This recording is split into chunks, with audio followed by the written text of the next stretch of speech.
তানু, তুমি তো জানো চাকরি হওয়ার পর আমি ঢাকায় গেলাম। ঢাকা আমার কাছে নতুন ছিল না। আমার কলেজ বিশ্ববিদ্যালয় সব ঢাকাতে ছিল।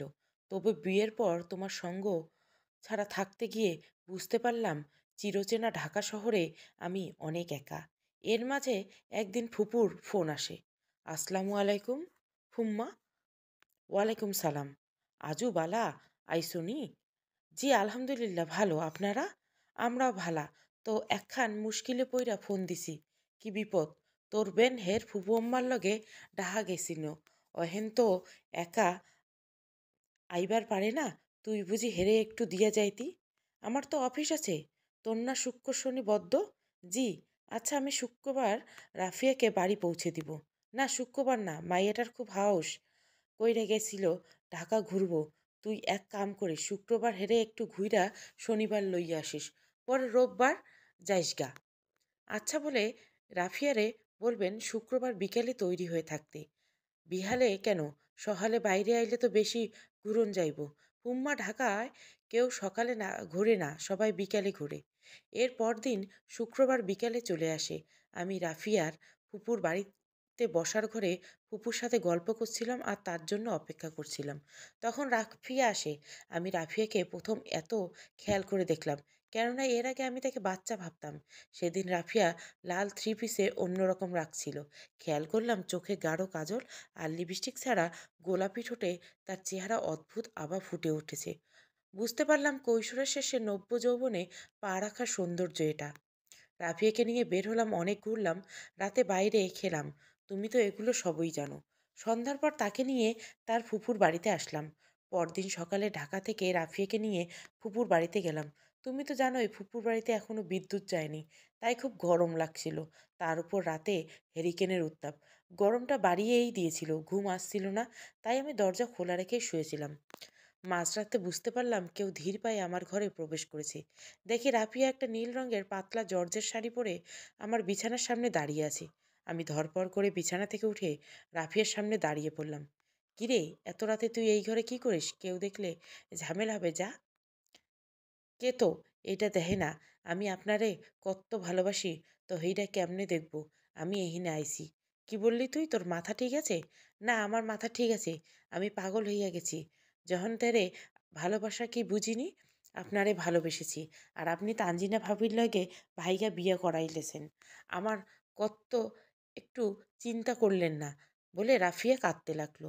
কথাটা বলে আজুয়াত থামলো। হয়তো ভেবেছিল তানজিনা কিছু বলবে, কিন্তু তানজিনা পাথরের মতো স্থির দৃষ্টি নিয়ে বসেছিল।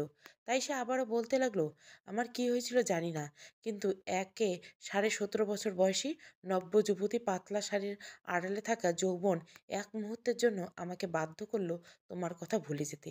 রাফিয়ার চোখের পানিতে সেই রাতে আমার প্রতি তোমার বিশ্বাস ধুয়ে গেল। আমি দুহাতে রাফিয়ার ধপধপে ফর্সা কোমরে জড়িয়ে ধরে তাকে টেনে নিলাম। তারপর ওর ওষ্ঠদয় গভীর চুম্বনে বারবার সিক্ত করে দিচ্ছিলাম। তখনই রাফিয়ার দাদি চলে আসে। উনি পানি খাওয়ার জন্য উঠেছিল। আমাকে আর রাফিয়াকে ওই অবস্থা দেখে চিৎকার করে ওঠে। বাড়ির সবাই চলে আসলো। আমার ঘোর কাটলো। নিজের ভুল বুঝতে পারি, কিন্তু ততক্ষণে অনেক দেরি হয়ে গেছে। সবাই নানান কথা বলল, রাফিয়াকে মারধর করলো। পরের দিন ভোরে আমি পালিয়ে বাঁচলাম। ঘটনার কয়েকদিন কেটে গেল। বাবা মা অন্য কেউ আমাকে কিছু না বলায় আমি সবটা ভুলেই গিয়েছিলাম। তারপর বাবা গতকাল হঠাৎ ফুপুর বাড়ি দাওয়াত নিয়ে ওনার সাথে যেতে বলে।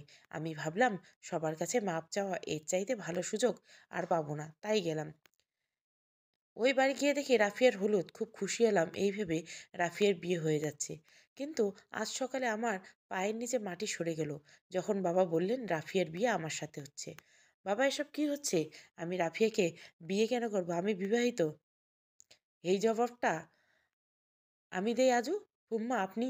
এই রাতের পর ওই কাণ্ডের পর আমি মাইয়ার বিয়ে ঠিক করছিলাম, কিন্তু মাইয়া বিষ খাইল। কি বিষ? কিন্তু কেন? মুখ বিকৃত করে তিনি বললেন, বেগত্তা জানি না, ঢং করিস না আজু। রাফিয়া আমারে সব কইছে। তুই হের লগে দিনের পর দিন প্রেম করছস, ঢাকা নিয়ে হের লগে, ছি ছি ছি। ঢাকাতে আমি ওর সাথে কি করব? আপনি তো বলেছিলেন রাফিয়াকে নিয়ে ঘুরতে।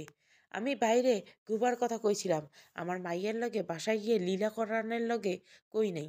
ছি ফুপুম্মা, কি বলছেন? আমি রাফিয়াকে নিয়ে আমার বাসায় কেন যাব? বাবা বললেন, আমারে যখন বইন কইল তোর লইগে রাফিয়ার বিয়া ভাঙ্গে বিষ খাইছে, আমি এই বাতে আইলাম। ইতা কথা মানতে আমি রাজি আসলাম না। কিন্তু অহেন মা, ভাই বোন, শাশুড়ি কইল, হেই কি দেখছে, শরমে আমার মাথা কাটা গেল। আমি কথা দিলাম, কলঙ্ক যখন দিয়েছ তুইই ঘুচাবি, রাফিয়ারে তুই বিয়ে করবি। আমি মাথা নিচু করে রইলাম। ফুপু কেঁদে বলছিল, দেখ আচু, তোরে জোর করুম না, তয় একখানে কথা মনে রাখিস, এই বিয়ে না হইলে আমি আমার মাইয়ার গলায় কলসি বেঁধে ডুবে মরুম। না বোন, এই বিয়ে হইব, না হইলে খানবাড়ির আজ আমজাদ খানের লাজ যাইব। আজও ফয়সালা এখন তোর, বিয়ে করবি কিনা। এই কথা বলা শেষে আজুয়ার থেমে তানজিনার হাত ধরে বলে, আমি কাউকে বুঝাতে পারলাম না যে রাফিয়ার সাথে আমার কিছু হয়নি, সে মিথ্যে বলছে, তাই বাধ্য হয়ে বিয়েটা করতে হলো। বিশ্বাস করো তানু, আমি তোমাকে, শুধু তোমাকে ভালোবাসি। তানজিনা নিজের হাতটা ছাড়িয়ে উঠে দাঁড়ায়, তারপর কিটমিট করে বলে, আমার এই মুহূর্তে কি ইচ্ছে করছে জানো আজুয়াত, বাইরে থেকে জুতা এনে ঠাস ঠাস করে তোমার দুই গালে মারতে। একজন তার মাথায় হাত দিয়ে কসম কাটিয়েছিল যে শ্বশুরবাড়িতে যাই হোক, আমি যেন বাবার বাড়ি ফিরে না যাই, তাই এখানে আসি, না হলে অনেক আগে তোমার সংসারের কপালে লাথি মেরে এই বাড়ি থেকে বেরিয়ে যেতাম। অস্ফুট স্বরে আজুয়াত বলে, তানু, কি তানু, কিসের তানু? আমি ভাবছিলাম বাবা জোর করে তোমাকে বিয়েছেছে। আমি তো রাফিয়াকে তোমার শত্রু, আমার শত্রু ভাবছিলাম, কিন্তু আমার প্রধান শত্রু তো তুমি। এখন ভালোবাসার কথা বলছো? যখন 17 বছরের এক মেয়ের যৌবন দেখে সব ভুলে গেছিলা, তখন কোথায় ছিল এই ভালোবাসা? অনুরোধ করে আজুয়াত, তনু, আমাকে মাফ করে দাও, ভুল হয়ে গেছে, কিন্তু এভাবে আমাকে অপমান করো না। চেঁচিয়ে তানজিনে বলে, অপমান? মান অপমান বোধ থাকলে রাফিয়ার সাথে এমন করতে? মেয়েটার যেখানে কোনো দোষ নেই, সে যাকে ভালোবাসে তাকে সব উজাড় করে দিতে চেয়েছিল। সেদিন ওর দাদি ওই ঘটনা না দেখলে তুমি মেয়েটার সাথে ছি কী ভেবে এমন করছিলে? গাছেরও খাবে আবার তলারও করবে এমন কিছু? আচ্ছা, একটা কথা বলো, একই ভুল যদি আমি করলে মাপ করতে তুমি? যাকগে, তোমার সাথে কথা বলতে আমার গা ঘিন ঘিন করে। আজুয়াদ রেগে গেল। এবার গলার স্বর উঁচু করে বলল, অনেক হয়েছে তানু, কখন থেকে মাপ চাইছি, বলছি ভুল হয়ে গেছে। তাছাড়া তুমি ভুলে যাচ্ছ আমি রাফিয়ের কাছে যাইনি, যে নিজেকে সঁপে দিতে আমার কাছে এসেছিল, তাই দোষটা কিন্তু তার। আমার ভুল এইটুকু যে নিজেকে নিয়ন্ত্রণ করতে পারিনি, একটু পিছলে গিয়েছিলাম। আর তুমি এই ছোট্ট একটা ভুলের জন্য যা মুখে আসছে তাই বলে অপমান করছো। ভুলে যেও না আমি তোমার স্বামী, আমাকে সম্মান করতে শিখো। এই হলো তোমার আসল চেহারা। আসলে তুমি আমাকে ভালো টালো কিছুই বাসো না। যদি বাসতে, তাহলে এটাকে ছোট ভুল মনে করতে না। তোমার মতো চরিত্রহীন কাপুরুষকে স্বামী বলতে আমার আত্মসম্মানে লাগে। আজও রাগ দেখিয়া বলল, তানু, আমার ধৈর্যের একটা সীমা আছে। তোমার কথা শুনে মনে হচ্ছে যেন আমি চুরি, ডাকাতি বা খুনের মতো জঘন্য অপরাধ করেছি। আমি কলেমা পড়ে বিয়ে করেছি, তাছাড়া অনেকেই দুই বিয়ে করে, আর আমাকে তো বাধ্য করা হয়েছে বিয়েটা করতে। এই যে আমার ভালোবাসা নিয়ে তুমি প্রশ্ন করছো, এখন যদি আমি প্রশ্ন করি তুমি আমাকে কেমন ভালোবাসা, সে সামান্য একটা ভুল মাপ করে রাফিয়াকে মেনে নিতে পারছো না? তাচ্ছিল্য করে হাসলো তানজিনা। এতক্ষণে তোমার মনের কথা বুঝতে পারলাম। তোমার রাফিয়াকে বিয়ে করার জন্য কোনো আফসোস হচ্ছে না। এত নাটক শুধু আমি যাতে রাফিয়াকে মেনে নিই তাই। কথাগুলো বলে আজুয়াত বুঝতে পারলো এইগুলা বলা তার উচিত হয় না। তানু, তুমি আবার আমাকে ভুল বুঝছো। আমার যা বোঝার আমি বুঝে গেছি। এই কথা বলে তানজিদা দরজা খুলে দেখলো রাফিয়া কান্না ভেজা চোখে দাঁড়িয়ে আছে। তানজিয়া রাফিয়ার দিকে এগিয়ে রাগী গলায় বলে, এই লোকটা আমার কেউ হয় না, তুমি ভিতরে যাও। আমার ভালোবাসা সেদিনই মরে গেছে যেদিন বিবাহিত হয়ে সে তোমাকে ছুঁয়েছিল। তানজিনা আর দাঁড়ায় না, দৌড়ে গিয়ে দরজায় খিল দেয়। আজুয়াদ রাফিয়াকে বাইরে রেখে দরজা বন্ধ করে। বাইরে রাফিয়া দরজা ধরে বসে আর কাঁদতে কাঁদতে বলে, আমি আপনাগো মধ্যে কোনোদিন আইমু না, আমারে খালি হেই রাইতের লহনে একটু কাছে টাইনে লন। আজুয়াত কথাটা শুনতে পেল, ওর বুকের ভেতরটা একটু মোচড় দিয়ে উঠল। সে বুঝতে পারল না তার রাফিয়ার জন্য খারাপ লাগলো কিনা। মধ্যরাত, কাল বৈশাখী উঠেছে। রাফিয়া দরজা ধরে গুটিসুটি হয়ে ঘুমিয়েছে, কিন্তু তানজিদার চোখে ঘুম নেই। বাতাস জানালা খুলে আর বন্ধ হচ্ছে, সেজন্য জোরে জোরে আওয়াজ হচ্ছে। তানজিনা মনে মনে ভাবছে, বাইরে ঝড় তো থেমে যাবে, কিন্তু তার জীবনের ঝড় উঠেছে, সেটা কিভাবে থামবে? কি করে মুক্তি পাবে এমন একটা বিয়ে থেকে যেখানে সতীন কাঁটা ফুটে আছে? বাইরে প্রচণ্ড বিদ্যুৎ চমকাচ্ছে। সেই আলোর ঝলকানিতে মাথার উপর স্থির ঝুলানো বৈদ্যুতিক পাখাটার উপর তানজিনার নজর পড়ল। ঝড়ে সব লণ্ডভণ্ড হয়ে গেল। ফজরের পর আকাশটা বেশ পরিষ্কার হয়ে গেল। ভোরের আলো কেবল ফুটছে। এমন সময় সানজিদার চিৎকারে সবার ঘুম ভেঙে গেল। ও মাগো, কি সর্বনাশ! আইলো গো! সানজিদার চিৎকার শুনে সবাই বের হয়ে দেখে ঝড়ে উঠোনে বড় জলপাইয়ের গাছটা উপরে পড়ে গিয়ে গোয়াল ঘরের উপর পড়েছে। এতে 7 মাসের গর্ভবতী লাল গাভীটার জিব্বা বের হয়ে মরে পড়ে আছে। সবার সাথে তানজিনা, রাফিয়া আর আজুয়া তো এলো। সবার কষ্ট হচ্ছে নিরহ মৃত গরুর খোলা চোখ পাষাণের চোখেও পানি এনে দিবে। এগুলান লইগা তোমার লাইগা ছোট বৌমা। তানজিনা অবাক হয়ে শ্বশুরের কথায়। তানজিনার হয়ে জবাবটা আজুয়া দেয়, মা, ঝড়ে গাছ ভেঙে পড়েছে, এর মধ্যে তানু কিভাবে এলো? নতুন বউ হেল লইগা দরজা দিইরা ঘুমাইল, বালা কিছুই আইব তো? অলক্ষী একটা। আম্মা বন্ধ করো, আমি নতুন বৌমাকে বাইরে রেখেছি, এটা তনুর দোষ কি? আফিয়া বলে, আপনার কানে এইসব মন্তর তো ছোট ভাবেই দিছে হেডো, ছোট ভাই। যা তা কইছো আফিয়া। বলি, তানজিনা আফা, এত বড় সর্বনাশটা না করলে তোমার শান্তি লাগছিল না, তাই না? আজও দনের রেগে যায়। আফিয়ার আর একটা কথা বললে তোর হাড়গোড় সব ভেঙে দিব আমি। এই যে ভাবি, আপনারে সাবধান করতেছি, তানুর সাথে এমন করে যদি আর কোনোদিন কথা বলেন, আমি আপনাকে দেখে নিব। আমি এতদিন অনেক সহ্য করেছি, আর না। অন্যায়ের সময় হলে তানজিন্দা খুশিতে গদগদ হয়ে যেত, কারণ আজুয়ার তার পক্ষ নিয়ে বাড়ির সবার সাথে ঝগড়া করছে। কিন্তু আজকে আজুয়াতের এই আদিক্ষেতা দেখে তার মেজাজ খারাপ হলো। তাছাড়া এই গভীর নির্মম মৃত্যু সে মেনে নিতে পারছে না। এই বাড়িতে ওই জীবটাই ছিল যে নীরব, সব দুঃখের কথা শুনতো। তানজিনের গরুটা একটা নাম দিয়েছিল সুখী। এটা নিয়ে এবারে সবাই কত ঠাট্টা করত। তানজিনের সবসময় মনে হতো খানবাড়ির মানুষগুলোর চেয়ে এলাকার হাঁস মুরগি আর সুখী তাকে বেশি ভালোবাসে। তাই এদের নিয়ে তানজিনার খানবাড়িতে একটা আলাদা সংসার তৈরি হয়েছিল। সেই সংসারে একজন আজ তাকে ছেড়ে চলে গেছে। তানজিনের চোখ ভরে কান্না আসছে, কিন্তু এদের সামনে কাঁদলে এরা মজা পাবে। তাই ঘরে চলে গেল। ঘরে গিয়ে কাঁদতে কাঁদতে ভাবতে লাগলো, আমি যাকে ভালোবাসি সেই কেন আমাকে ছেড়ে দূরে চলে যায়? গতকাল সকালেও তো সবটা ঠিক ছিল, আমার জীবনটা সুন্দর সাজানো ছিল, ওই ঝড়ে কেন সুখী মারা গেল? গাছটা আমার উপর কেন পড়ল না? একবার তো ভেবেছিলাম মরেই যাব, কিন্তু আমি এত ভীতু যে মরার জন্য যেটুকু সাহস লাগে তাও আমার নেই। তারপর উপরের দিকে তাকিয়ে জোরে একটা চিৎকার দিয়ে বলল, আল্লাহ, আমার জীবনটা কেন এমন হলো? তুমি আর কত কষ্ট দিবে আমাকে? না, বেয়াই সাহেব, এইডা আয় না। আমার বাড়ির মাইয়া হত্তিনের ঘর করব না। আপনি জামাইয়ের নতুন বউ ব্যবস্থা করুন। কথাটা বলছে তানজিনের বাবা। কাল রাতে সানজিদার কাছ থেকে সব শুনে আজ সকালে তানজিনের বাপের বাড়ির লোকেরা খানবাড়িতে হাজির। তানজিনের বাবা জমির ভূঁইয়া আর চাচা কবির ভূঁইয়া আমজাদ খানের সাথে নিয়ে তর্ক বিতর্ক করছেন। আর এদিকে তানজিনের মা সাবিয়া বেগম তানজিনের ঘরে একান্ত বসে মেয়ের সাথে কথা বলছেন। তিনি মেয়ের উপর ভীষণ রেগে আছেন। কবে তুমি এত বড় হয়ে গেলে যে তানু? এত বড় একটা ঘটনা নিজের মাকে জানানোর প্রয়োজন মনে করলে না? তানজিনা একটু গম্ভীর আর একটু ভারাক্রান্ত স্বরে বলল, সেই দিন আম্মু, যেদিন তুমি আমাকে পর করে দিয়েছিলে, কসম দিয়েছিলে এ বাড়িতে যাই হোক না কেন, এই বাড়ি যেন আমি ফিরে না যাই। পিটিয়ে আমার পিঠের চামড়া তুলে নিব আমি। এমনিতে তো মায়ের কোনো কথা শুনো না। সেদিন রাগের মাথায় একটা কথা বলেছি, আর সেটা ধরে বসে আছো।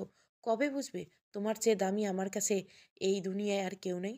তানজিনা মায়ের এই কথা শুনে আনন্দে কেঁদে দিল। আম্মু, সাবিয়া বেগম মেয়েকে টেনে বুকে নিলেন। একটু ধীর গলায় বললেন, যখন তুমি জন্মালে তখনই ঠিক করেছিলাম তোমার জীবনটা আমার মতো হবে না। তুমি পড়বে, বড় চাকরি করবে, নিজের পায়ে দাঁড়াবে। আর তুমি আজুয়াতের সাথে প্রেম করে সব নষ্ট করে দিলে। তোমার বাবা যখন তোমার বিয়ে ঠিক করে, সেই বিয়ে ভাঙার জন্য আমি কিনা করেছি। মায়ের এই কথা শুনে অবাক হলো তানজিদা। মায়ের বুক থেকে মুখ উঠিয়ে প্রশ্ন করে, আম্মু, ওইসব কথা তো তুমি আগে কখনো বলনি। সাবিয়া বেগম একটু হাসলো। তুমি কখনো জানতে চেয়েছো? দোষ তোমার না। আসলে যে নারী স্বামী তাকে সম্মান করে না, সেই মেয়ে শ্বশুরবাড়ির মানুষ কিংবা তার সন্তানের কাছ থেকে সম্মান পায় না। তানজিনা অস্ফুট স্বরে বলে, আম্মু, কি হলো? এত অবাক হওয়ার কিছু নেই। তানু, এমন না যে তোমার বাবা আমি কালো বলে আমায় ভালোবাসে না। তিনি আমাকে খুব ভালোবাসে, কিন্তু ভালোবাসা আর সম্মান এক নয়। আর এই জন্য হয়তো তুমি কিংবা তোমার ভাই কেউ কোনোদিন আমাকে যেই সম্মানটা দিতে পারোনি, সেটা পাওয়ার যোগ্য আমি। মুখ ভার করে তানজিনা বলে, আম্মু, কি আমাকে মাপ করা যায় না? পাগল মেয়ে, এখানে মাপ চাওয়ার প্রশ্ন কোথা থেকে আসছে? তোমরা দুইজন ছোটবেলা থেকে যা দেখেছো তাই শিখেছো। তোমার বাবা যদি আমাকে সম্মান দিত, তবে কখনো কারো সাহস হতো না আমাকে অপমান বা অসম্মান করে। কিন্তু তানু, এখন এই বয়সে এসে বুঝতে পেরেছি যে ভুলটা আমারই ছিল। ততক্ষণ সংসারে মানিয়ে নেওয়ার চেষ্টা করো, যতক্ষণ সেখানে তোমার সম্মান বজায় থাকে। যদি নিজের সম্মান নষ্ট করে কিছু মেনে নিতে হয়, তবে থেমে যাও। কারণ সম্মান এমন একটা জিনিস, কেউ তোমাকে যেচে দিবে না, তোমায় আদায় করে নিতে হবে। আমার ভুলটা কোথায় জানো? আগ্রহ ভরে বাচ্চাদের মতো প্রশ্ন করে, কোথায় আম্মু? তোমার নানা বাড়ির লোকেরা বরাবর আমাকে নিয়ে অনেক চিন্তা ছিল, কালমের বিয়ে হবে কি করে। আমি ডাক্তারিতে ভর্তি হয়েছিলাম, তখন তোমার দাদা আমার এক দূর সম্পর্কের আত্মীয়র কাছ থেকে আমার বাবার বাড়ির টাকা পয়সার কথা শুনে আমাকে ঢাকায় দেখতে যায়। মোটা যৌতুকের লোভে তোমার দাদা বিয়ে করাতে রাজি হয়। আমার ডাক্তারি পড়া মাঝপথে থামিয়ে অজপাড়াগাঁয়ে আমাকে বিয়ে দিয়ে দায়মুক্ত হয়েছিলেন তোমার নানা। বাবার মুখে কন্যা বিদায়ের আনন্দ দেখে আমি নিজের স্বপ্নকে মেরে ফেলি। আর তোমার দাদার বাড়িতে প্রতি পদে পদে মানিয়ে নিতে নিতে একসময় নিজের আত্মসম্মানটা ভুলেই যাই। কিন্তু তুমি জন্মানোর পর সেই স্বপ্নটা আবার দেখতে শুরু করলাম। তুমি পড়াশোনায় ভালো, তাই আমার স্বপ্নটা ধীরে ধীরে বড় হতে থাকে। আমি চেয়েছিলাম তোমাকে একটা ভালো জীবন দিতে, সেজন্য বাড়ির সবার বিরুদ্ধে লড়াই করে তোমাকে কলেজে পড়িয়েছি। আমি আমার স্বপ্ন চূর্ণ বিচূর্ণ হয়ে যাক যখন তুমি আজুয়াতের সাথে সম্পর্কে জড়িয়ে পড়লো, তারপর তাকে আবার বিয়ে করলে। তানু, তুমি এমন একটা মানুষকে বিয়ে করেছো যে তোমার ভালোবাসা আর ত্যাগের কোনো মূল্যই দিতে জানে না। অনেকক্ষণ মা মেয়ের কোনো কথা বলেনি। তারপর সাবিয়া বেগম নীরবতা ভেঙে প্রশ্ন করে, তুমি কি এখনো এই নরকে থাকবে? মা, আমি? বলে তানজিনা হঠাৎ জ্ঞান হারায়। এই ঘটনা আগ আগেও কয়েকবার ঘটেছে। এ নিয়ে সাবিয়া বেগম তানজিনাকে ডাক্তার দেখিয়েছিল। তাই তিনি বুঝলেন মেয়ে হয়তো কাল থেকে কিছুই খায়নি। তাই শরীরে গ্লুকোজ কমে জ্ঞান হারিয়েছে। উনি জগ থেকে একটু পানি নিয়ে তানজিনের মুখে দিলেন। তানজিনের জ্ঞান ফিরল, তারপর একটু পানি খেয়ে দিলেন। কিছু না খেলে তো এমনই হবে। যে মানুষটা তোমাকে ঠকালো, তার জন্য নিজেকে কেন শাস্তি দিচ্ছ তানু? দুর্বল গলায় তানজিনা বলে, না আম্মু, খাবারের জন্য না। কিছুদিন হলো শরীরটা খুব দুর্বল, খাবারগুলো গন্ধ লাগে, মাছ মাংস দেখলে গা গোলায়। এই কথা শুনে সানিয়া বেগম মেয়েকে আরও কিছু প্রশ্ন করলে। সেগুলোর জবাব দিতে তানজিনের সংকোচ করছিল। তারপর বলল, চলো। কোথায় আম্মু? তুমি প্রশ্ন শুধু আমাকেই করতে জানো, বাকি সবার বেলায় মুখে কুলু বেটে বসে থাকো। তানজিনা আর কিছু বলল না, চুপচাপ মায়ের সাথে গেল। অন্যদিকে বসার ঘরে তুলকালাম চলছে। রেহেনা বেগম লম্বা ঘোমটার আড়ালে পায়ে পা দিয়ে ঝগড়া করছে। স্বামীর বাইন্দে রাখার না পারলে আমার কিতা করুম? আপনারও মাইয়া বিয়া করাইয়া আমার আজুর জীবনটা শেষ হইয়া গেছে। খোদার এইটু ডরান বিয়ান, আমার ভাতিজির নামে এত বদনাম কইরেন না। আপনার ঘরে একখান মাইয়া আছে, আমার মাইয়ার লগে আপনাগো ভাইয়া বিয়া করা মাইয়ার তুলনা দিবেন না। আমার ভাতিজি তো আপনার বাড়ির পোলায় ভাগাইছিল। জমিদার ভূঁইয়ার ছোট ভাই থামিয়ে বলে, আহা কবির থাম, মাইয়া মানুষের লগে তর্ক করস কি লইগ্যা? আমজাদ খানও রেহেনা বেগমকে চোখ রাঙিয়ে চুপ করে দেয়। আমার মাইয়া হত্তিনের ঘর করব না বিয়াই সাহেব, এইটা প্রথম থেকেই আমি কইতেছি, অহন আবার কইলাম। রেহানা বেগম স্বামীর চোখে রাঙানো উপেক্ষা করে ওঠে, তয় নিজেগো মাইয়ারে লইয়া যান গা। তখন সাবিয়া বেগম দরজা দিয়ে তানজিনাকে নিয়ে ভিতরে আস্তে আস্তে বলে, নিশ্চয়ই নিয়ে যাব, এই নরক থেকে তো আর নিজের মেয়েকে রেখে যাব না। এবার আমজাদ খান ক্ষেপে যায়। এতক্ষণে নিজের স্ত্রীর উপর রাগ হচ্ছিল, তার উপর সাবিয়া বেগমের কথা বলে রাগ তার চরমে পৌঁছে গেল। পুরুষ মানুষদের মধ্যে মেয়েদের কথা বলা আমজাদ খানের একদম পছন্দ না। মেয়েরা থাকবে ঘরের ভিতরে, তাই নাহি আমরা বাড়ি নরহক। যান তাহলে এক্ষুনি নিজের মাইয়া লইয়া বেরিয়ে যান, বলে গর্জে উঠে আমজাদ খান। হ্যাঁ, নিয়ে যাচ্ছি, বলে সাবিয়া বেগম আজুদের সামনে গিয়ে দাঁড়ায়। তুমি তালাক কাগজ পেয়ে যাবে, কিন্তু বাচ্চাটা হওয়ার পর, কারণ গর্ভাবস্থায় তালাক হয় না। এই মুহূর্তে পুরো ঘরে নীরবতা ছেয়ে যায়। আজুয়া নীরবতা ভেঙে প্রশ্ন করে, বাচ্চা মানে? তানজিনের সন্তান সম্ভবা? তানজিনা নিজের মায়ের মুখ হতে এই কথা শুনে সবচেয়ে বেশি অবাক হয়। সে এখন ওই প্রশ্নগুলোর মানে খুঁজে পায়। এটা কি হাসানি আরবারের মা? রাগী গলায় স্ত্রীকে ধমকে উঠে আমজাদ খান। আমি কেমনে কমু? তয় কয়দিন ধরে দেখতেছি ছোট বৌমা পোয়াতি আওড়ার লক্ষণ। আমজাদ খান সবাই বুঝতে পারে তানজিনের মা হতে চলেছে। তাহলে অহন ছোট বৌমা আর কোনো যাওয়া আইব না। তাহলে বিআই সাহেব, আপনি আপনার ছেলে আর নতুন বউয়ের তালাকের ব্যবস্থা করুন। সাবিয়া বেগমের কথায় জমির ও কবির ভূঁইয়া সায় দেয়।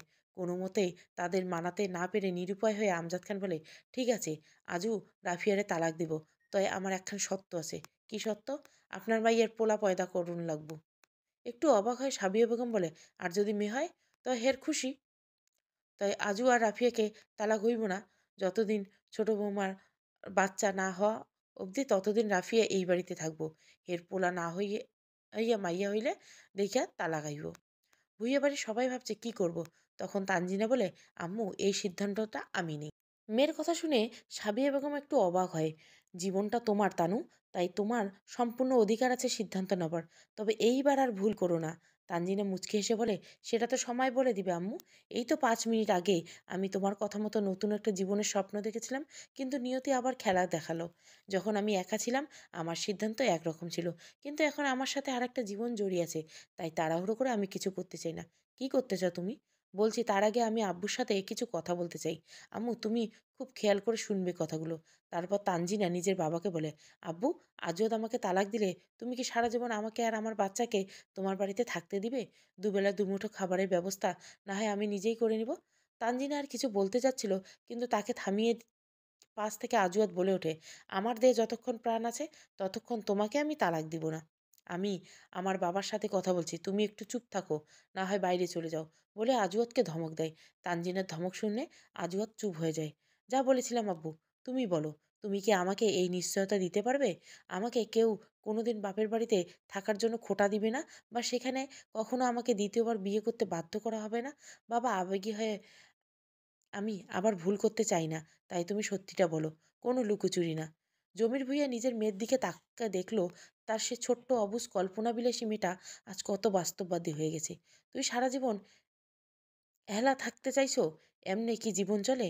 আব্বুর কথা ঘুরিও না, সরাসরি উত্তর উত্তর দাও।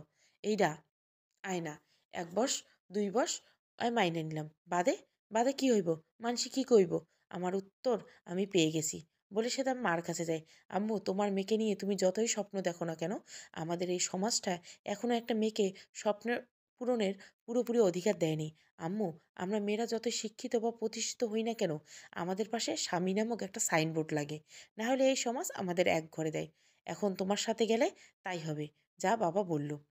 প্রথম মানুষ সহানুভূতি দেখাবে, তারপর তারাই আমার নামে কুৎসা রটাবে। আমার সন্তানকে বলবে, তোর মা কলঙ্ক নি, তাই স্বামীর ঘর করতে পারেনি। আর আবার বিয়ে করলে যে সেই বাড়ির সম্মান পাবো, তার কি নিশ্চয়তা আছে?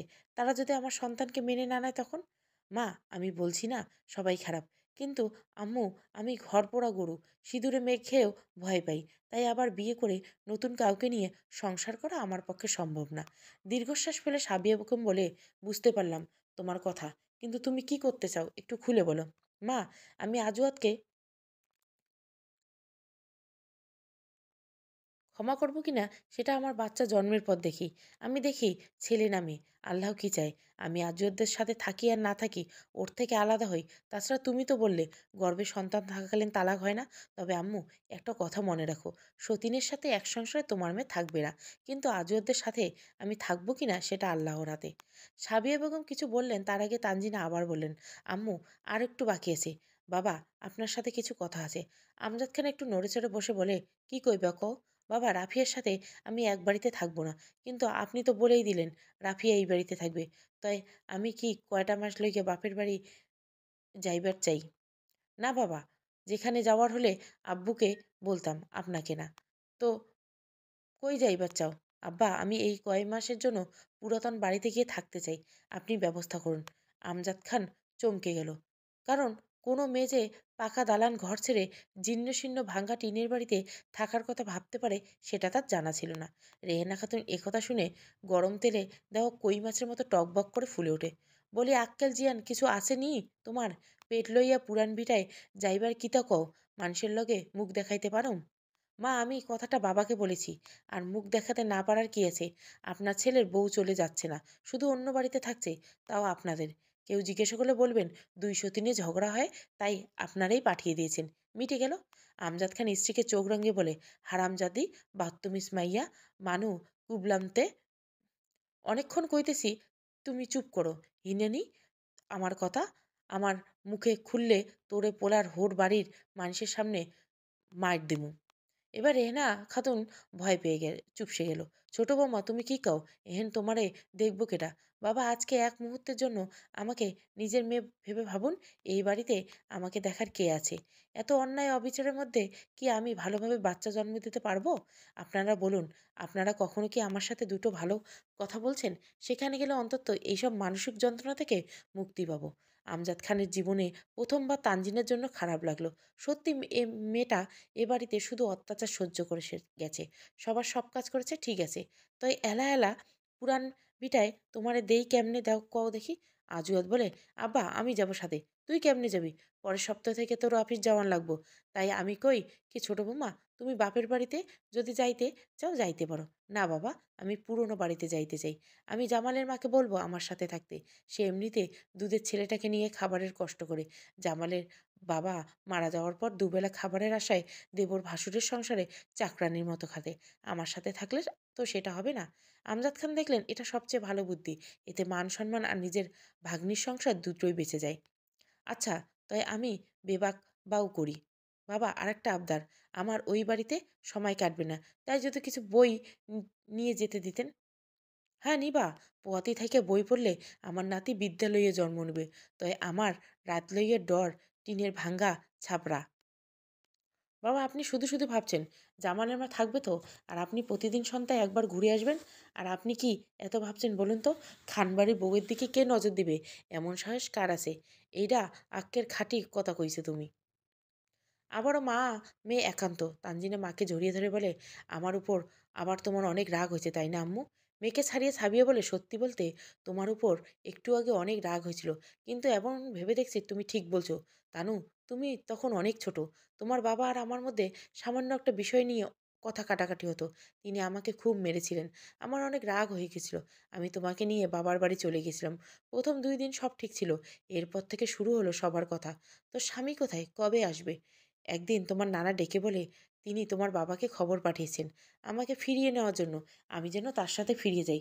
যদি তা না করি তাহলে যেন আমি তোমার বাবাকে তালাক দিয়ে দেই আর তোমাকে তোমার বাবার সাথে পাঠিয়ে দেই। কারণ তার কথা ছিল তালাকপ্রাপ্ত কালো মেয়েকে কেউ হয়তো বিয়ে করবে, কিন্তু বাচ্চা থাকলে তা প্রায় অসম্ভব। এরপর আমার পক্ষে তোমাকে ছেড়ে থাকতে পারাটা সম্ভব ছিল না বলে তোমার বাবার সাথে ফেরত চলে এসলাম। তিনি সবার সামনে কথা দিয়েছিল আর কখনো গায়ে হাত তুলবে না। কিন্তু কি বলতো, কিছু পুরুষ মানুষ হয় কুকুরের লেজের মতো, কখনো সোজা হয় না। তিনি আবার একই কাজ করেছিলেন। তবুও আমি বাবার বাড়ি যাইনি, কারণ বাবার বাড়ি গেলে আবার সেই একই ঘটনা ঘটতো। তাই মার খেয়ে সংসার করে যাচ্ছি। তোমার বাবা আমাকে খুব বেশি মারতেন না, কিন্তু একটা দুটো থাপ্পড়ে যথেষ্ট ছিল আমার ভেতরটাকে ভেঙে দেওয়ার জন্য। এমনকি তোমাদের সামনে কত মার খেয়েছি। সেই জন্য হয়তো তোমরা আমাকে কখনো সেভাবে মূল্য দেয়নি। আম্মু, জানো তো তোমার নানাকে প্রশ্ন করেছিলাম, আমি তার মেয়ে, আমার কি কোনো হক নেই? কেন ওই বাড়িতে আমি সারা জীবন থাকতে পারি না? তিনি জবাব দিয়েছিলেন, হক ততক্ষণ পাবো যতক্ষণ সাথে স্বামী নিয়ে যাব, অথবা সব অতীত মুছে দিয়ে ফেরত যাব। আমি বুঝতে পারছি সে কথা। আমি বাবার বাড়িতে 2 দিন থেকে বুঝছিলাম সেটা তুমি এখন বুঝে গেছো। তবে তোমাকে একটা কথা বলি, যাই হোক, আমাকে লুকিয়ে যেও না। আমি হয়তো তোমাকে ওই বাড়িতে সবসময়ের জন্য রাখতে পারবো না, কিন্তু তোমার লড়াইয়ের সাথী হতে পারবো। নিজেকে কোনোদিন একা মনে করবে না।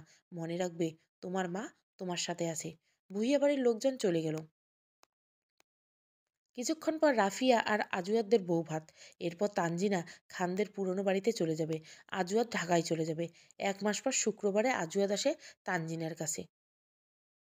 তানজিনের সাথে তার শুধু কুশল বিনিময় হয়। তখন তানজিনা 7 মাস চলে। তার নানান কিছু খেতে মন চায়। তানজিনের শ্বশুর প্রতিদিন একবার এসে খোঁজ নিয়ে পরদিন বাজার পাঠিয়ে দেয়। ইদানিং তিনি তানজিনাকে খুব সমীহ করেন। বাইরের চুলায় গরুর মাংস রান্না করছে জামালের মা। জামাল উঠোনে আতা গাছটির নিচে মাটি নিয়ে খেলছে।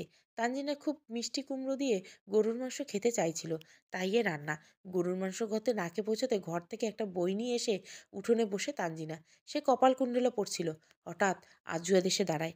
তানজিনা কেবল বইয়ের এই লাইনটা পড়েছে, যেখানে কপালকুণ্ডলা নবকুমারকে বলেছে, পথিক তুমি পথ হারাইছ।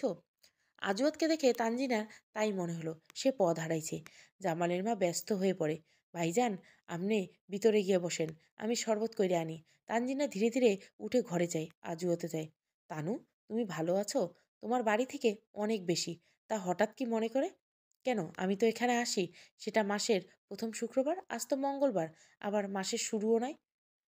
জমির একটা মামলা ছিল, তার হাজিরা দিতে এসেছি। ভাবলাম তোমাকে দেখে যাই। ভালো করেছো। খেয়ে যেও কিন্তু। তুমি তো মিষ্টি কুমড়া খাও না।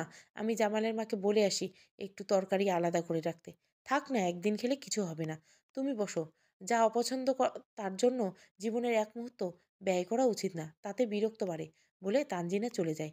এই কয় মাস আজু আর তানজিনাকে অনেকবার জিজ্ঞাসা করতে চেয়েছে, যদি মেয়ে হয় তবে সে কি করবে, কিন্তু আজও জিজ্ঞাসা করতে পারেনি। এইভাবে আরও 2 মাস কেটে যায়। একদিন ফজরের সময় জামালের মায়ের চিৎকার শোনা যায়, ওরে, কেউ আছুননি, ছুরাইয়া বাহর আন, নাইলে সর্বনাশ হইয়া যাব। চিৎকার শুনে খানবাড়ির সবাই বের হয়ে উঠানে আসে। রেহেনা খাতুন বিরক্ত হয়ে বলে, কিলা এমন চিল্লাইছে কেন? জামালের মা, কেউ মরছে না? বিলাপ করে জামালের মা বললে, আল্লাহ, বিবা সাব, ইতা কিতা কন, ভাবির বেদনা উঠছে, ছাড়াই কিছু করুন। রেহেনা খাতুন মুখ বিকৃত করে বলে, একলায় থাকুন, সব উতলাই উঠছে না অহন? আমজাদ খান স্ত্রীকে উদ্দেশ্য করে বলেন, হারামজাদি, তোরে মনটা চাইছে কি যে করার লাগে, কিন্তু অহন সময় নাই। জামালের মারে তুই যা, দাঁড়াই গিয়ে দাই আর বাড়ির করিম মুন্সির বউরে ডাইকে লিয়ে আয়, আর তোমাগো হগলাতে লও, পুরান বাইত যাওয়া লাগবো। জামালের মা চলে যায় দাই ডাকতে। রেহেনা খাতুন মুখ বেঁকিয়ে বলে, হেন কি মেমানি নাই যে হকগুলো যাওয়া লাগবো? লও, তোমার লগে আমি যাই, আর এরা বাইরে থাক। আফিয়া, তুই দিন উঠলে মুরগিরে ছাইরা খাওয়ান দিস। ছানজিদা বলে, কইছিলাম কি আম্মা, এমন সময় আমি না থাকলে মানুষের নিন্দা করব। লাখ কথার এক কথা, হে তো আমার বোন। আ আইসে বোন, এই 7 মাসে একবারও বইনের মুখ দেখে নেই, অহন ঢং কইরো না। আমজাদ খান খেকিয়ে বলে, তোমরা কি এইখানে খাড়ায় তামাশা করবা নাকি? যাইবা। আরে, তোমার ছোট বৌমা মারা তো যাইতো না, আব্দো আমারও লইছেই। তারা তিনজনে যাচ্ছিল, তখন রাফি এসে বলে, আব্বা, আমিও লগে যামু, দেখি আমার কপালে কি লেখা আছে। কেউ কিছু বলতে পারল না, কারণ আজ সত্যি সবাই দেখতে চায় ওদের কপালে কি লেখা আছে। 4 জন মিলে পুরনো বাড়িতে গেল। আমজাদ খান অস্থির পায়চারি করছে। ভেতর থেকে রেহেনা খাতুন আর দাই বের হয়ে গেল। একরাশ আশঙ্কা নিয়ে রেহেনা খাতুন বলে, আরবারে আব্বা শুনেন, ছোট বউয়ের অবস্থা তো বেশি ভালো না। আমজাদ খান তাদের দিকে এগিয়ে গিয়ে বলে, কি কও এগুলা তুমি? দাই একটু বিলাপের সুরে বলল, হরে আমজাদ, আজ 40 বৎসরে আমি দায় কাম করমু, এমন দেখি নাই। যা খুশি এইবার পারে, তুমি হেরে লইয়া ডাক্তারের বরাত লইয়া যাও। আমজাদ খান কথাটা শুনে দমে যায়, তারপর গুরুগম্ভীর গলায় বললে, আপনি আতে গ্রামে বেবকতে বাচ্চা হইছে, আজুর বউটারও হইব। এই গ্রামের বেবাক ডাকবার বেটা খানবাড়ির বউরে পরপুর মানুষে হাত লাগাইব? আমি আমজাদ খান বাইচে থাকতে হেইটে আইব না। দাই যেন একটু রেগে গেল। তয় কেউ মরলে আমারে দোষ দিচ্ছ না, মাও মরতাছে, বাচ্চাও, বলে দাই ভিতরে গেল। পিছন পিছন রেহেনা খাতুন। রাফিয়া উঠোনে আপাতলে গাছটি ধরে দাঁড়িয়ে রইল, আর পায়ের নখ দিয়ে মাটি খুঁড়ছে। আর সানজিদা ভেতরে তানজিনের পাশে বসে মনে মনে দোয়া করছে, যেন মেয়ে হয়, না হলে যেন বাচ্চাটা মারা যায়। কারণ খানবাড়ির প্রথম ছেলে জন্ম দিতে সে চায়। পূর্বাকাশের নতুন সূর্য রক্তিম আভাস হচ্ছে, তখন আমজাদ খান ভেতর থেকে বাচ্চার কান্না শুনতে পায়, কিন্তু আওয়াজটা একেবারেই হওয়ার পর থেমে যায়। রাফিয়ার বুকের ভিতরটা ধুকপুক শুরু করে। আমজাদ খান দরজার সামনে এসে দাঁড়ায়, কিন্তু ভেতর থেকে কেউ বেরিয়ে আসে না। আমজাদ খান মনে ভয় ঢুকে যায়। তিনি মনে মনে, ভয় কি কোনো বদখবর? সদ্য জন্মানো একটা শিশু মারা গেল, আমজাদ খান বাকরুদ্ধ। নিজেকে বারবার সান্ত্বনা দিয়ে আল্লাহর জিনিস আল্লাহ নিয়ে গেছেন, তবুও তার মনে এক কোণে একটা খটকা লাগছে।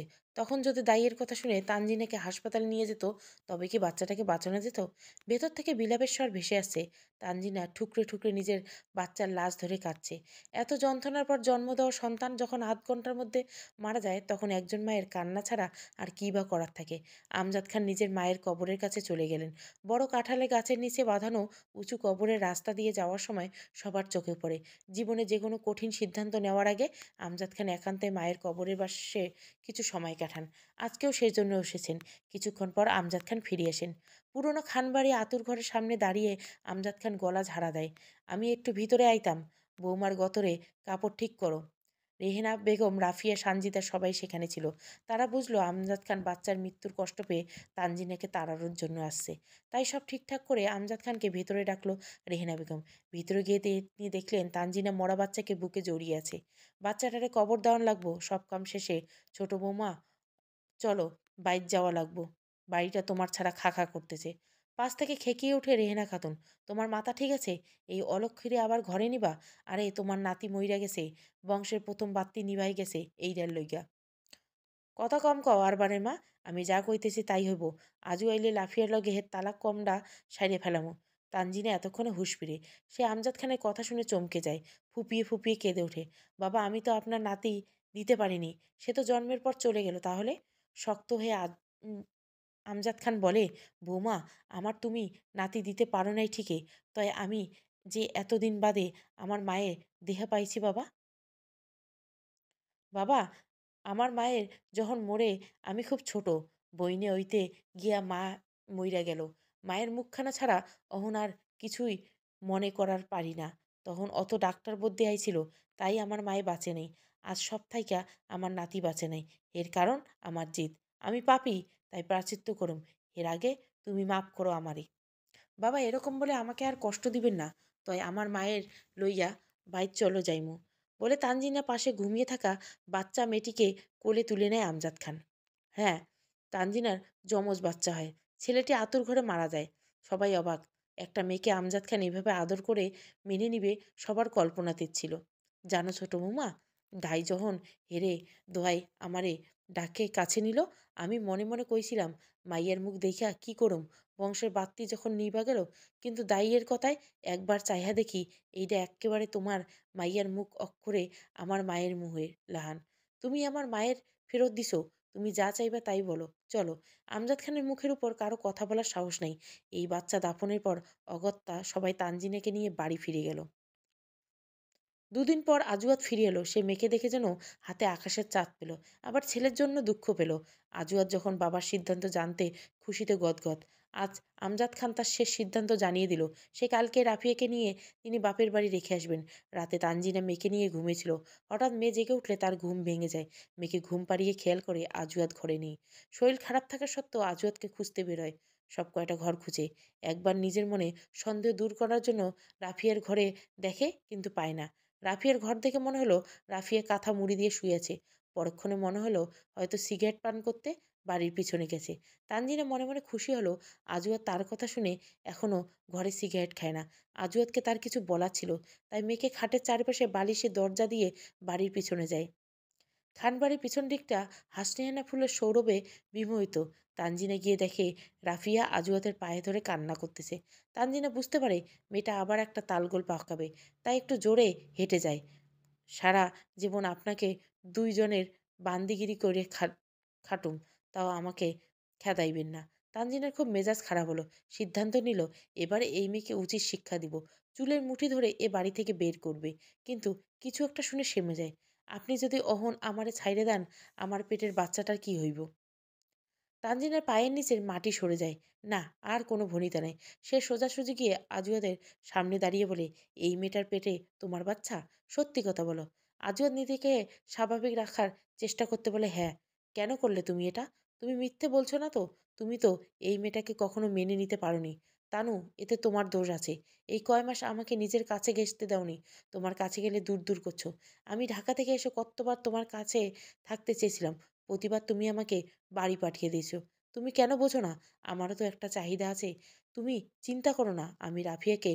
না, আর কোনো কথা শুনল না তানজিনা। ধীর পায়ে সেখান থেকে বাড়ির ভিতরে যাচ্ছে। আর শরৎ বাবুর বলা দুটো লাইন ভাবছে। যাহারে ভালোবাসা পাইয়াছি বলিয়া বিশ্বাস করেছি, সেইখানে ভুল ভাঙ্গিয়া যাওয়াটাই নিদারুণ। আজ তানজিনার ভুল ভেঙেছে। আমজাদ খানের দরজায় তানজিনা জোরে জোরে কড়া নেড়ে ডাকছে। মাঝরাতে তানজিনার গলা শুনে আমজাদ খান ভয় পেয়ে যায়। মনের মধ্যে কুডাকে। একবার মনে হয় মেয়েটার আবার কিছু হলো না তো। তারপর দরজা খুলে তানজিনা কাঁদতে কাঁদতে দরজার ধরে বসে পড়ে। ২৭ বছর পর। সময়ের স্রোতে আমজাদ খান, তানজিনার বাবা মা চাচা পৃথিবী থেকে সবাই বিদায় নিলেও বাকি সবাই রয়ে গেছে। খানবাড়ি। খানবাড়ি এখন আগের মতো সমৃদ্ধশালী নেই। হসনেহানা গাছটাও মারা গেছে। বাড়ির দালানগুলো শ্যাওলা জমেছে। ছাউনিতে টিনগুলোতে জং পড়েছে। কাঠের জানলা দরজা ঘুণ ধরেছে। খানবাড়ির উঠোন বয়সের ভারে নুইয়ে পড়া।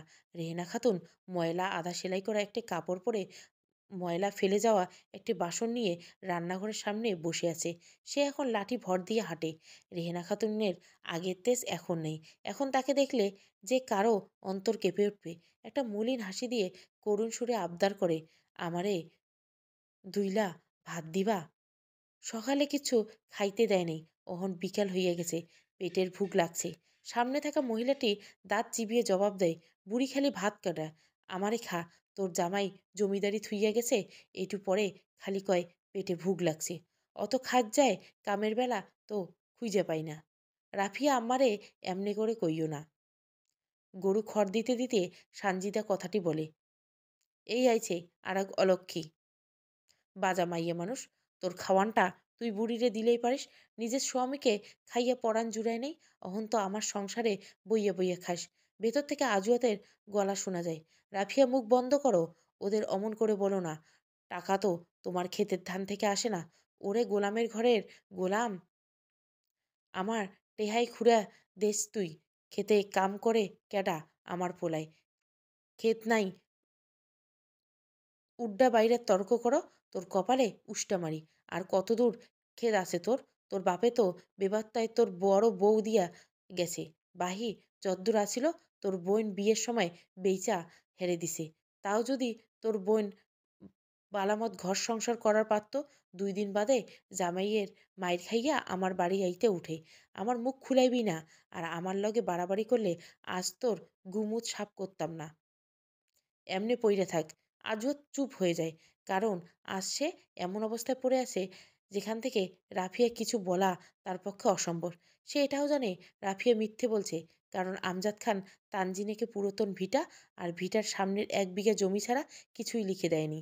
10 বছর আগে এক সড়ক দুর্ঘটনায় আরবার মারা যায়, আর আজুয়াদের কোমর ভেঙে যায়। তখন আজুয়াদের চাকরিটা চলে যায়। 4 বছর আগে আমজাদ খান মারা যায়। তখন থেকে পুরো পরিবার করতে হয় রাফিয়া। সানজিদা তার বাবার বাড়ি ফিরে যেতে চেয়েছিল, কিন্তু সেখানে কেউ তাকে ফিরিয়ে নেওয়ার আগ্রহ দেখায়নি। তাই বাধ্য হয়ে এখন খানবাড়ি রাফিয়ার কাজের লোকের মতো থাকে। আম্মা বলে ডাক দিয়া রাফিয়ার একমাত্র ছেলে রফিক।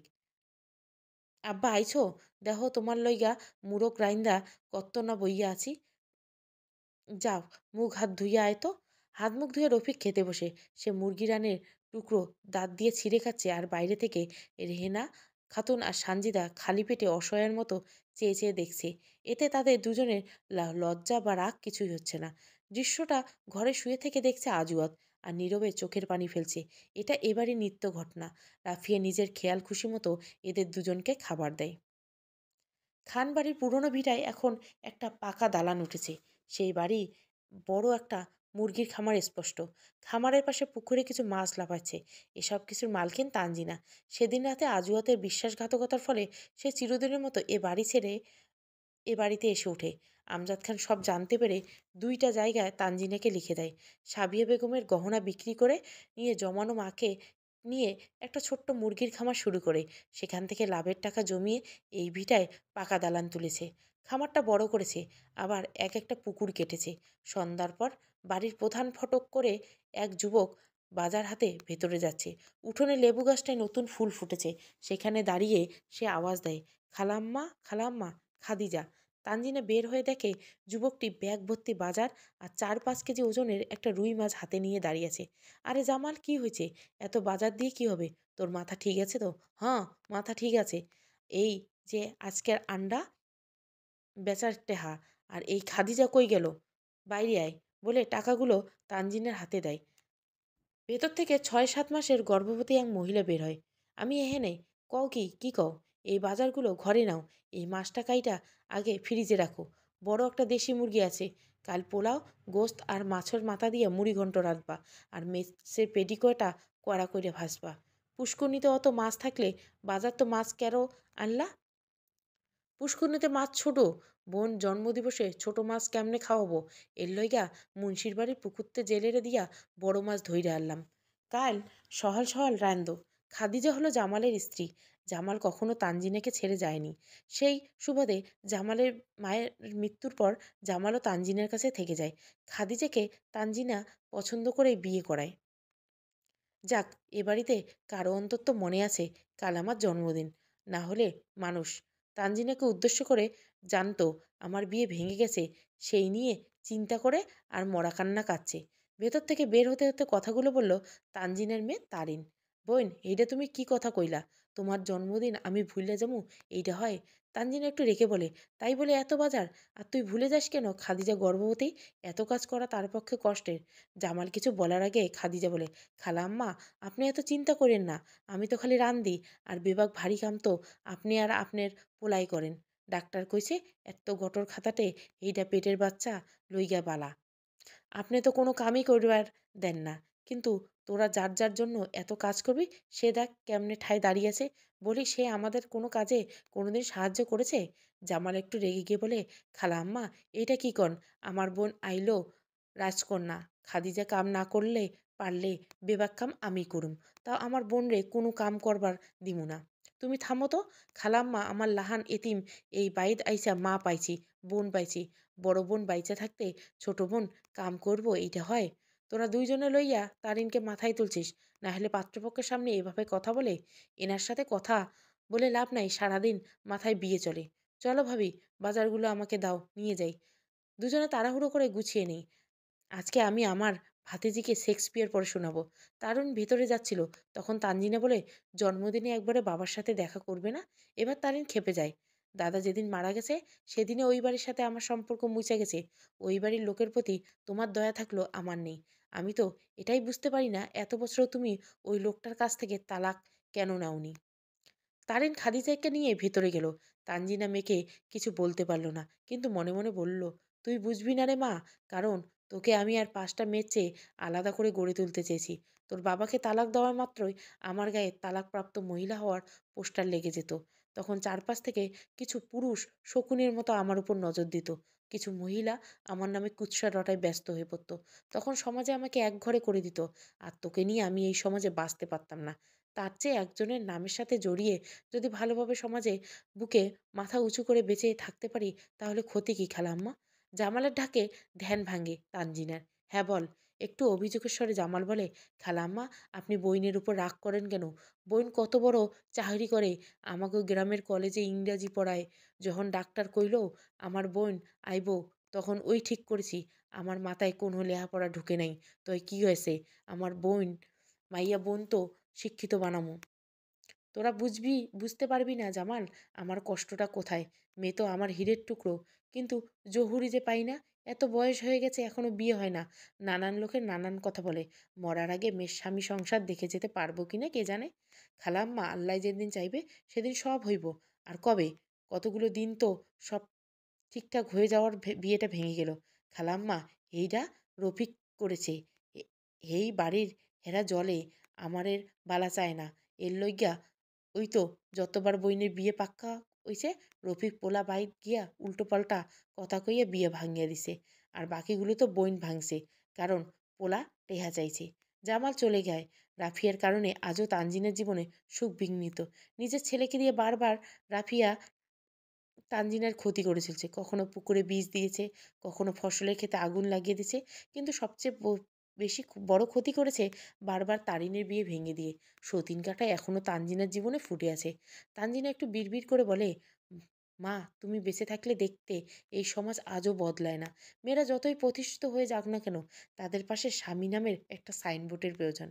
রাতে তারিনের আওয়াজ শোনা যায়। তানজিনা উঁকি দিয়ে দেখে তারিন খাদিজাকে পড়ে শোনাচ্ছিল, blow blow the winter wind, thou you are not so unkind as man in ingratitude. Tanzina দীর্ঘশ্বাস ফেলে নিজের ঘরে যায়। সে ঘরের জানলা দিয়ে বাইরে তাকিয়ে দেখে অন্ধকারাচ্ছন্ন রাত। তানজিনা খেয়াল করে বাইরে ছিজি পোকাগুলোর আওয়াজটা অন্ধকারে ক্রমশ গভীর থেকে গভীরতর তুলছে। সমাপ্ত। সতীন কাটা গল্পটা শেষ। ভালো লাগলে অবশ্যই লাইক, শেয়ার এবং সাবস্ক্রাইব করবেন। Thank you for watching.